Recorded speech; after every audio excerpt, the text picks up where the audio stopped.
The FEMA plans to imprison American citizens have generated a lot of interest around the country in locating the potential prison camps throughout the country. These may be facilities currently being used as prisons, such as those you saw earlier, or prisons that are being built supposedly in the name of the war on drugs, or facilities that have other uses but which could be quickly used to detain large numbers of people, such as this Amtrak facility in Beech Grove, Indiana. We're standing now in the main parking lot, which doesn't look too sinister. At this level, it is a very large parking lot, fenced on all sides by fence topped by barbed wire. It also has these electronically operated turnstiles.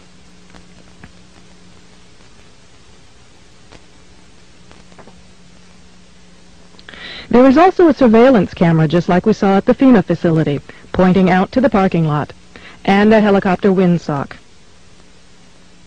All of these apparent security measures are particularly unusual here, because this is a very low crime area, and this facility is nothing but an old train repair station with nothing in it worth stealing. In this portion of the parking lot is a brick building, suitable for processing, next to a gate that leads right out to the railroad tracks, and all of this is contained inside a fully fenced area, now 3 layers deep in fencing at this point. This U.S. Air Force train indicates federal and military involvement. Facing the opposite direction, you can see that this area, too, is a very large fenced area with railroad track running the length of the fence and plenty of warehouses.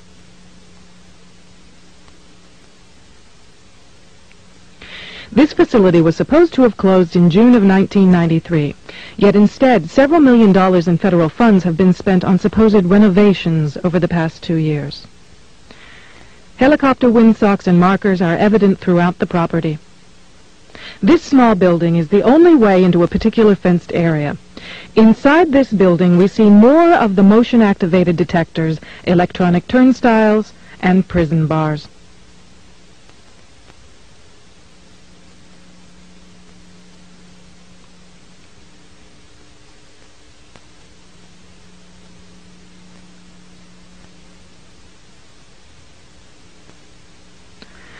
All of the renovations to this property have involved putting in new fencing, electronic turnstiles, concrete flooring in unused warehouse buildings, and putting in large gas furnaces on buildings that were never heated any time in the past 20 years.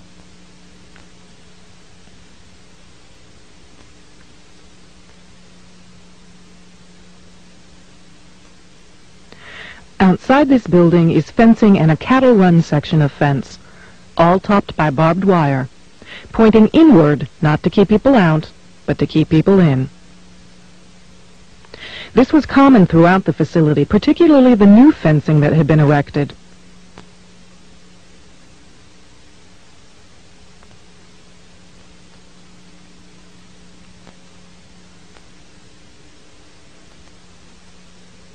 Inside the fenced area on the other side of the building, you'll see signs that say Red Zone, right up next to the railroad tracks that run the length of the fenced area.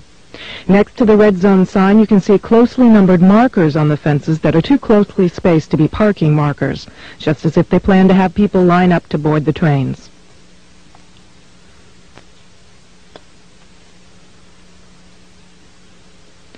Here's a helicopter marker on the power lines outside the facility, indicating expected helicopter traffic, and again, another tall radio antenna. Looking around, you can get an idea of how huge this place is and how many people it could contain in its fenced-in area. In yet another fenced area, we see a large warehouse building at the end, with the electronic turnstiles in front of it. The building is one that has a new concrete floor, and its doors and windows have all been blocked. Outside there are new gas pipes.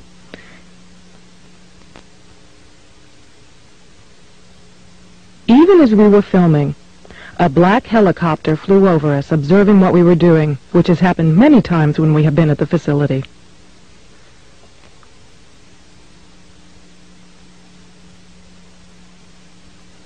The gas lines and gas pipes at the facility run the length of the buildings.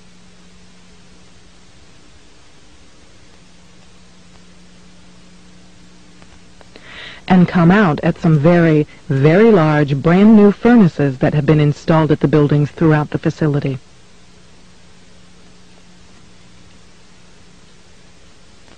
We found this crane, which has seen better days, but is plainly marked U.S. Army in the middle of the stockyard.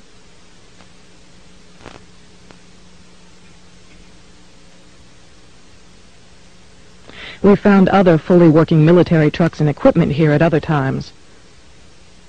Inside the facility, we found large fenced-in areas next to the railroad tracks marked Green Zone and Blue Zone, suitable for holding a lot of people.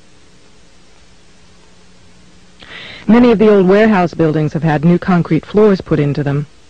Unused sections of railroad track have been dug up and replaced, and from the supplies in the stockyards, it is obvious they will be doing even more construction and fencing.